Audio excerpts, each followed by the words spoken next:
如何叫你最貼切合身？如何叫你會更興奮？連名帶姓會更接近你，還是更陌生？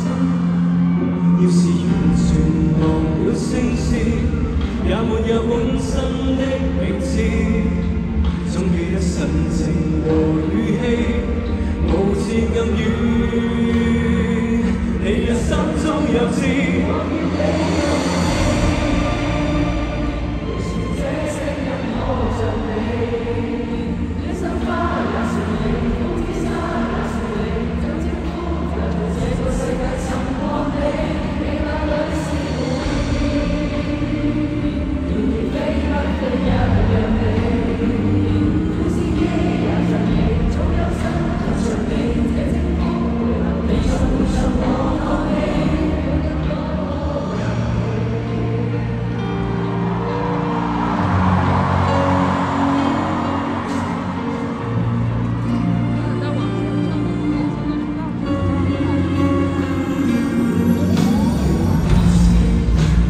入聲，如何叫你會更動聽？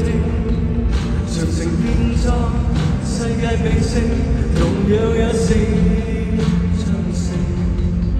如何叫你會印笑幻聽？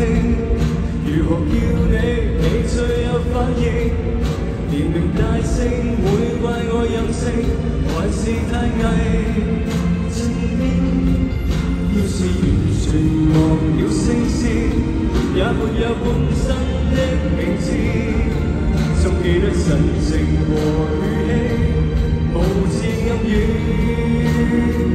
你嘅心中有知。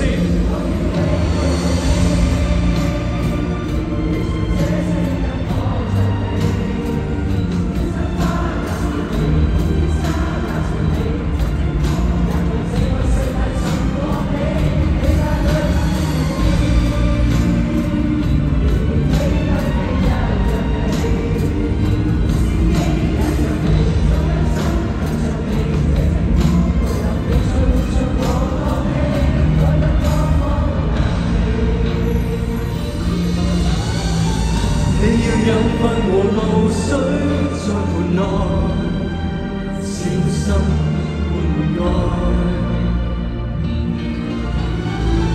其實你是盤盆栽，不要緊，是人是物仍然維護你，代號亦是任我改，我叫你養護啲。